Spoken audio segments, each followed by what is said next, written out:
नमस्कार, मैं ज्योतिष शास्त्री रमेश चौबे उपस्थित हूं आपके समक्ष।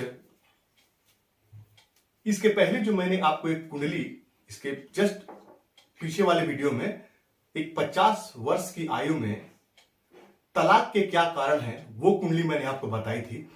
ये उसी कुंडली का, वो पति का कुंडली था और ये पत्नी की कुंडली है। और यहां मैंने उनका लग्न और नवांश बना के रखा है और बगल में उनके पति की भी कुंडली रखा है ताकि आपको थोड़ा समझने में सुविधा हो जाए। तो इनकी उम्र लगभग 44 प्लस यानी कि 45 वर्ष के आसपास इनकी उम्र है। विवाह के काफी दिन हो गए हैं जैसा कि मैंने आपको बताया। और ये भी जो है डॉक्टर हैं, वो भी डॉक्टर थे और ये भी डॉक्टर हैं। अब डॉक्टर को जाहिर सी बात है एक शिक्षित वर्ग में रखा जाता है, एक बुद्धिमान, एक बुद्धिजीवी वर्ग में रखा गया है डॉक्टर को। पहले तो डॉक्टर इंजीनियर की काफी पूछ होती थी, तो डॉक्टर की एक सूझबूझ वाले वर्ग में एक रखा गया है। अब यहां पे क्या ऐसी समस्या इनकी कुंडली में है जो आज ये कोर्ट तक केस पहुंच चुका है। अब ये हम पत्नी की कुंडली से जानने की कोशिश करेंगे। तो देखिए, सबसे पहले बता दूं मैं आपको, ये मानव गण की हैं और मानव गण के लोग मैंने आपको कैसा बताया है, तो परिस्थितियों से समझौता करने वाले होते हैं। ये प्लस पॉइंट है, याद रखिएगा कि मानव गण के लोग होते हैं वो परिस्थितियों के हिसाब से समझौता करते हैं। ठीक है, हुआ तो हुआ, नहीं तो कोई बात नहीं, या फिर मान जाना, ऐसी इनका स्वभाव होता है। अब इनके कुंडली की तरफ चले जाते हैं सीधा। वृश्चिक लग्न की कुंडली है। कैसे होते हैं वृश्चिक लग्न के लोग? थोड़े जल्दबाज प्रवृत्ति के, मंगल से चूंकि प्रभावित लग्न है, जल्दबाज प्रवृत्ति के होते हैं, थोड़ा सा गुस्सैल होते हैं, थोड़ा क्रोधी प्रवृत्ति के होते हैं। जैसे बिच्छू का डंक होता है कि बिच्छू की आदत होती है कि बिना आप उसको बचाएंगे तब भी बिना डंक मारे आपको नहीं छोड़ेगा। तो उस प्रकार से थोड़ा बदले की भावना भी मन में रखने वाले होते हैं और मौका मिलते ही अपना बदला लेने वाले होते हैं। तो इस प्रकार का स्वभाव है। अब लग्न में ही आके कौन बैठ गए यहां पे? सबसे पहले तो सूर्य बैठ गए और लग्न के मालिक कहां बैठ गए? लग्न के मालिक कुंडली के भाग्य भाव में जाके बैठ गए। तो लग्न का स्वामी का कुंडली के भाग्य भाव में जाके बैठना नीच राशि में, और भाग्य भाव का स्वामी का कुंडली के सप्तम भाव में, और सप्तम भाव के स्वामी का कुंडली के व्यय भाव में स्वराशिगत। तो क्या कुंडली क्या कहना चाहती है?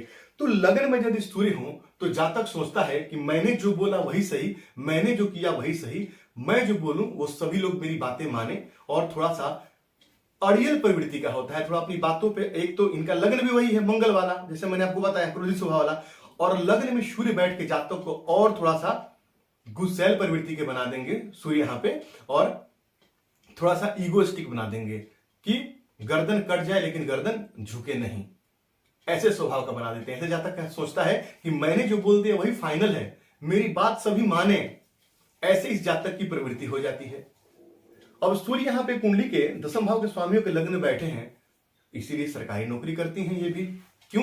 क्योंकि सूर्य यहां कर्म भाव का स्वामियों के कुंडली के लग्न में जाके बैठा हुआ है। ये प्लस पॉइंट है। एक केंद्र का स्वामी दूसरे केंद्र में जाके बैठा है और मित्र राशि में बैठा है, ये बहुत अच्छा है। मंगल बेशक यहां पे कुंडली के भाग्य भाव में नीच के बैठे हैं, लेकिन जिस घर में बैठे हैं नीच के, उसका स्वामी जाके उच्च का बैठा है केंद्र में, तो कहीं ना कहीं नीचत्व भंग माना जाएगा। यहां पे नीचत्व यहां भंग माना जाएगा। चलते हैं कुंडली के सीधा पंचम भाव, सप्तम भाव पे। यही दाम्पत्य का भाव है हमारी कुंडली में। अब यहां सप्तम भाव पे सबसे पहले मैंने आपको बताया कि भाव, भावेश और भाव के कारक को प्रथम विचार आप करेंगे। तो यहां पे सप्तम भाव का स्वामी कौन? शुक्र। कहां? कुंडली में जाके 12वें भाव में स्वराशिगत जाके बैठे हैं। लेकिन आप ये देखिए कि शुक्र बैठे कैसे हैं। तो शुक्र के एक तरफ सूर्य और एक तरफ राहु, और इनको लगा दिया पाप कर्तरी दोष। बहुत ही ज्योतिष का एक खराब दुर्योग बोलूंगा इसको मैं, क्योंकि जिस ग्रह को या जिस भाव को लग गया तो उस भाव से संबंधित सुखों का कहीं ना कहीं नाश हो जाता है, उसमें कमी आ जाती है। अब 12वां भाव किसका है? सैया सुख का है, और शुक्र 12वें भाव में बैठ के भोग के कार्य होकर बहुत अच्छा फल प्रदान करते हैं।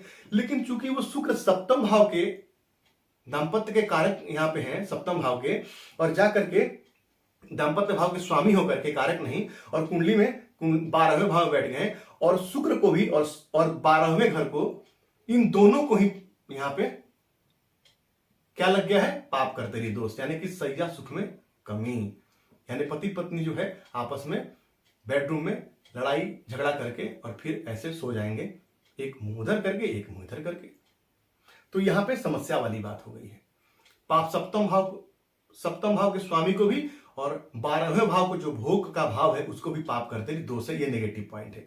अब उस पे भी क्या हो गया, एक तो करेला ऊपर से नीम चढ़ा कि यहां जो 10वें भाव में जो शनि बैठे हैं उनकी तीसरी दृष्टि कहां पड़ती है, शुक्र पे पड़ती है। और मैंने आपको बताया है कि शुक्र पे शनि की दृष्टि पड़े तो बड़े से बड़े राजयोग को भंग कर देते हैं। तो हाँ, मालव्य योग बना है लेकिन उसका कोई फायदा नहीं, क्योंकि शनि की दृष्टि भी कहीं ना कहीं विच्छेदात्मक होती है। शनि भी यहां पे विच्छेद का काम करते हैं। तो शनि की दृष्टि का शुक्र पे पड़ना नेगेटिव पॉइंट, और शनि की 10वीं दृष्टि कहां पड़ती है, तो कुंडली में सप्तम भाव पे, यानी सप्तम भाव को भी देखा और सप्तम भाव के स्वामी को भी देखा, यानी कि पूरी तरह से जो है वो शनि हावी हो गए सप्तम भाव पे और सप्तम भाव के स्वामी पे, ये नेगेटिव पॉइंट है। और सप्तम भाव पे एक तो शनि की दृष्टि का पड़ना, ऊपर से सूर्य की दृष्टि का पड़ना, सूर्य भी एक गर्म ग्रह है, उनकी दृष्टि भी जब पड़ती है कहीं ना कहीं तो वो भी रिश्तों में जो है विच्छेद का काम करते हैं। तो यहां पे शनि की 10वीं दृष्टि का पड़ना, सूर्य की 7वीं दृष्टि का पड़ना और राहु देव की 9वीं दृष्टि का पड़ना कुंडली के सप्तम भाव पे, ये सारे तीन ग्रह जो है यहाँ पे सप्तम भाव को देखते हैं। और मैंने आपको बार बार बताया है कि जिस भाव पे या जिस ग्रह पे दो या दो से ज्यादा यदि किसी पाप ग्रह की दृष्टि पड़ गई तो उस भाव के प्रभाव को समाप्त करने के लिए काफी है। तो चंद्रमा भी यहां भाग्य भाव के स्वामी होकर के और पीड़ित है, क्योंकि तीन ग्रहों से दृष्ट है वो। और चंद्रमा तो बहुत सॉफ्ट प्लैनेट है, बहुत जल्दी कोई ग्रह इनको पकड़ लेता है, राहु केतु शनि इत्यादि से बहुत जल्दी प्रभावित हो जाते हैं ये। और इनको किसी ने कहा कि इनका चंद्रमा तो बहुत अच्छा है, क्योंकि देखने वाले ने क्या देखा कि चंद्रमा यहाँ पे उच्च का बैठा है।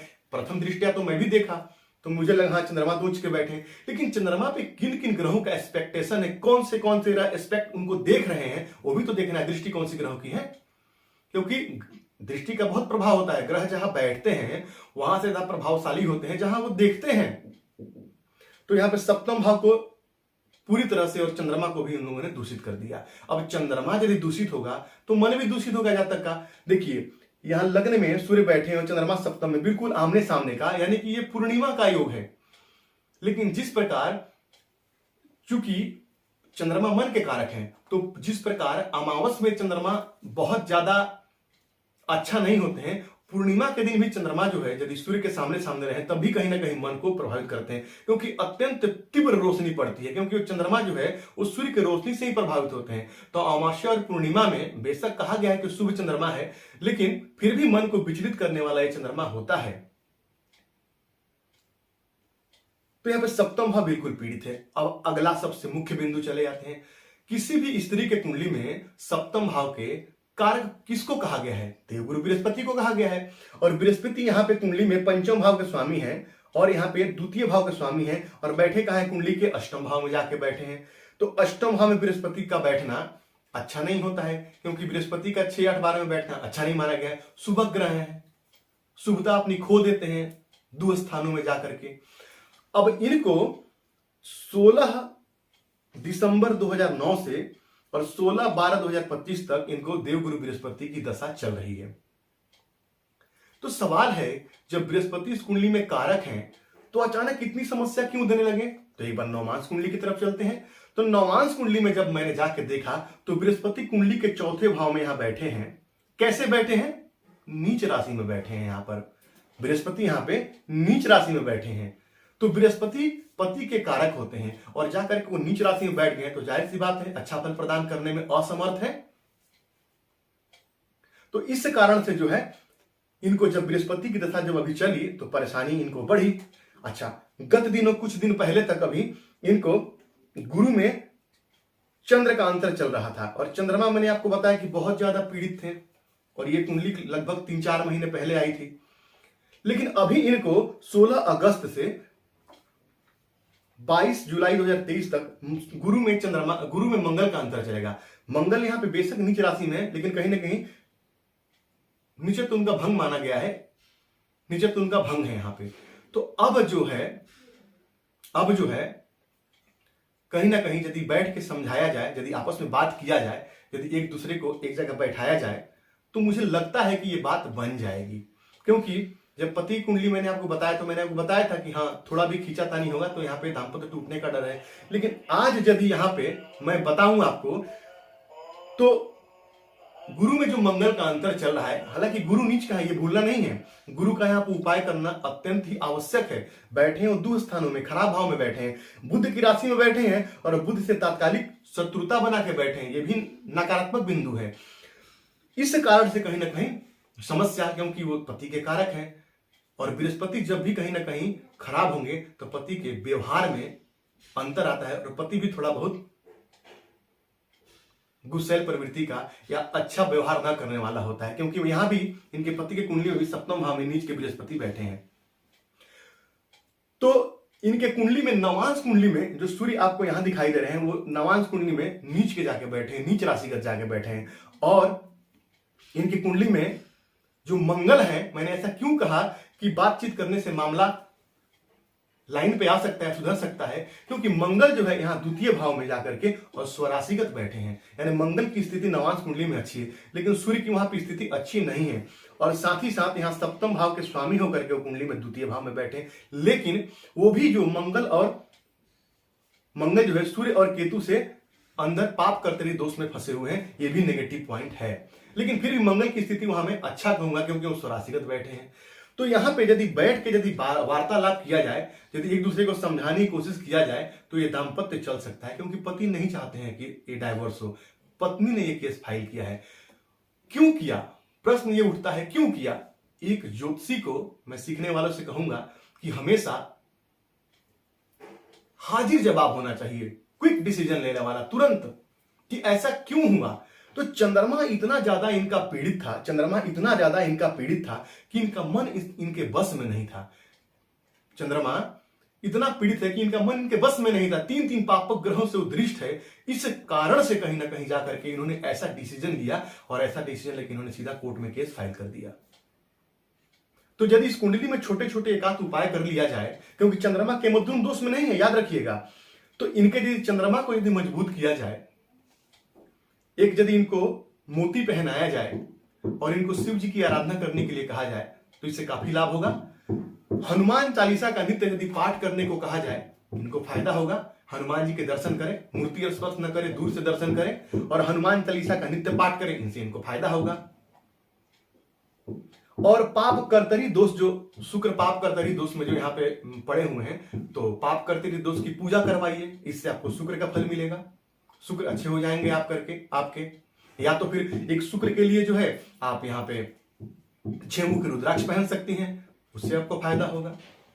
साथ ही साथ देवगुरु बृहस्पति जो कुंडली में आपके नीच राशि में जाकर के बैठे हैं नवांश कुंडली में, तो नवांश कुंडली में जो ग्रह नीच का बैठेगा वो नीच का ही फल देगा, चाहे वो लग्न कुंडली में उच्च का ही क्यों ना हो। और यहाँ पे वो कुंडली का अष्टम भाव में बैठे हैं, तो यहाँ देवगुरु बृहस्पति के मंत्रों का आपको जाप कराना चाहिए, देवगुरु बृहस्पति की यहाँ पे शांति करवानी चाहिए, इससे आपको फायदा होगा। क्योंकि बृहस्पति के साथ लंबी चलने वाली 2025 तक, और इसके बाद बृहस्पति में राहु का अंतर आने वाला है। और बृहस्पति में जब राहु का अंतर आएगा, तो यहाँ पे राहु हालांकि अच्छे भाव में बैठा है, लेकिन फिर भी बृहस्पति की शांति तो आपको करवा लेनी चाहिए। आपको गुरुवार का इनको व्रत करना चाहिए, नित्य गुरुवार का व्रत करने से संतान और दाम्पत्य दोनों ही अच्छा होगा। तो गुरुवार का व्रत करें। तो प्रश्न यही था कि दाम्पत्य टूट जाएगा, यदि उचित कोशिश की जाए तो दाम्पत्य नहीं टूटेगा। पति की कुंडली देख के मैंने कहा था टूटेगा, इसलिए मैंने आपको बोला था कि इसका दूसरा पार्ट में जरूर लेके आऊंगा।